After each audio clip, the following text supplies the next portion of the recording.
Very tasty खाना है।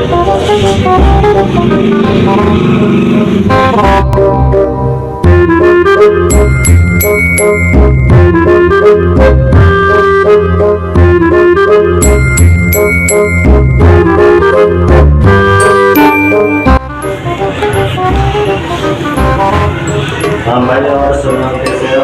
मैं ठीक हूँ। मैं वीडियो सुना।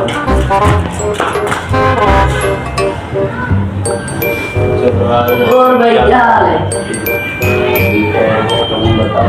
अरे मैंने यहाँ पे मोबाइल रखा था। हम कॉलेज जा रहे हैं क्या? हमको पता नहीं। तो मैंने मोबाइल रखा था यार यहाँ पे।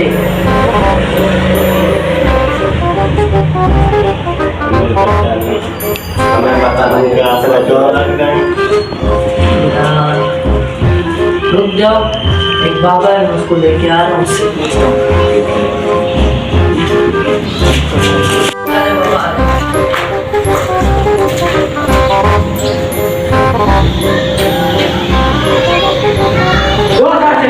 बता बेटा तुम्हारा मसला क्या है? बाबा मैंने यहाँ पे मोबाइल रखा था, मैं वॉशरूम से होके आया हूँ, मेरा मोबाइल नहीं मिला। बाबा को सब पता है। ये दिली तुम लो, ये दिली तुम लो, ये दिली तुम लो। इसकी भी दिली है कि सबसे बड़ी होगी, समझो वो चोर है। लाओ, 1 घंटे के बाद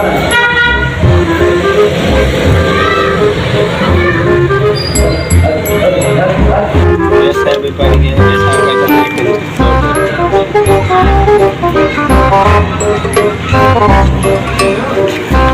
One hour later. 2 4 6 8 वेट बचा। तीनों अपनी एक करके तीन निकालो। ये लो बाबा। 2 3 4 8 बच्चा तेरा चोर मिल गया। कौन है? ए चोर पकड़ इसको। नहीं नहीं नहीं, मैं मोबाइल के बारे में मजाक कर रहा हूँ। अभी मैं तेरे को बताता हूँ मजाक क्या होता है।